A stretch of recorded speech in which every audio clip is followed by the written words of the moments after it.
तो हमने last video में सीखा था व्यंजनों के स्थान। मैंने आपको बताया था कि व्यंजनों के 3 स्थान होते हैं, पहला, दूसरा और तीसरा, सबसे आगे, मध्य में और अंतिम। ठीक है, इतना आपको पता है।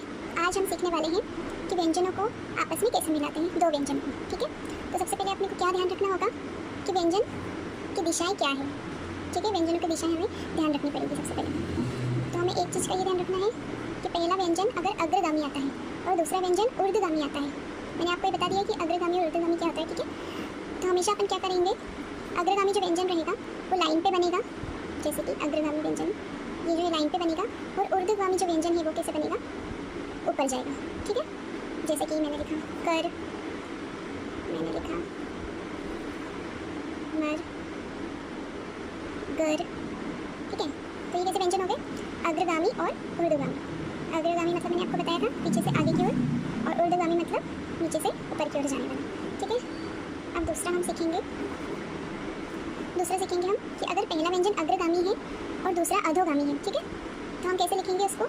अग्रगामी व्यंजन हमेशा लाइन के ऊपर बनेगा और अधोगामी हमेशा लाइन तक आएगा। ठीक है, तो अग्रगामी जो व्यंजन रहेगा वो हमेशा लाइन के ऊपर बनेगा और अधोगामी व्यंजन हमेशा लाइन तक आएगा। जैसे कि मैंने लिखा क, अग्रगामी अधोगामी। ठीक है, फिर मैंने लिखा न ट, मैंने लिखा न च, या फिर क ट। इतना आप समझ गए हैं। तीसरा वाला हम सीखेंगे। तीसरे में क्या होगा कि यदि पहला व्यंजन अधोगामी है, ठीक है, और दूसरा व्यंजन चाहे कोई भी हो, तो पहला अधोगामी जो व्यंजन रहेगा वो हमेशा लाइन पर बनेगा, और जो दूसरा वाला व्यंजन है, आने वाला जो भी व्यंजन होगा वो यथानुसार बनेगा, मतलब जैसे बनता है वैसे बनेगा। ठीक है, जैसे कि मैंने लिखा च ल।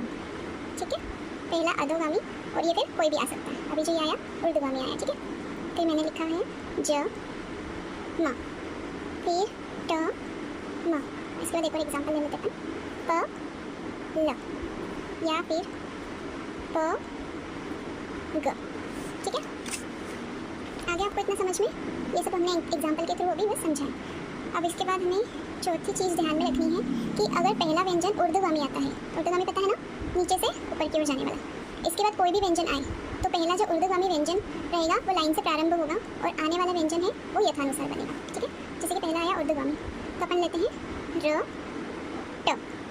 ठीक है, र ट, फिर हम लेंगे ह ल, फिर हम लेते हैं ह म, उसके बाद हम लेंगे एक और व न। ठीक है, अगर आप चाहते हैं कि इसके प्रॉपर नोट्स भी बनाना चाहते हैं तो आप मुझे कमेंट करके बता सकते हैं, तो मैं आपको प्रॉपर नोट्स भी बनवा दूँगी। ठीक है, इसके बाद फिफ्थ पे हम आएंगे।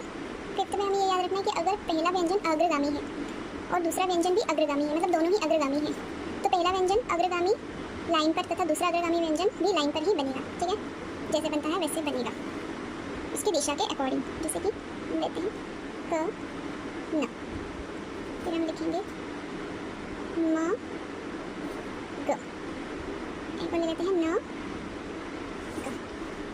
ठीक है, अब इसमें एक और चीज़ आती है कि अगर अग्रगामी व्यंजन के बाद फिर से अग्रगामी व्यंजन और उसके बाद फिर अधोगामी व्यंजन आता है, तो पहले के दोनों जो अग्रगामी व्यंजन हैं वो लाइन के ऊपर बनेंगे और जो लास्ट में अधोगामी व्यंजन आएगा वो लाइन तक बनेगा। ठीक है, जैसे कि हम लेते हैं क न प, तो ये बनेगा ऐसे क न प। अब हम लेंगे म न च, म न च, ये दूसरा हो गया।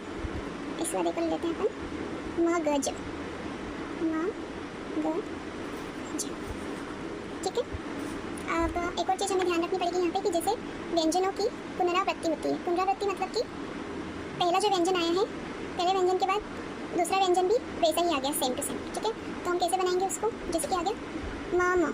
ठीक है, ये मैं बस एग्जांपल दे रही हूँ, इसके बाद ये इजी एग्जांपल है, इसके बाद अपन आगे और सीखेंगे। ठीक है, तो अपन कैसे लिखेंगे ये म, या फिर न, क्योंकि इसकी दिशा चेंज नहीं होगी क्योंकि ये सेम ही वर्ड्स हैं, तो ये ऐसे ही बनेंगे। ठीक है, या फिर आ गया स, या तो अपन ऐसे बना ले स, या फिर ऐसे बना दिए स।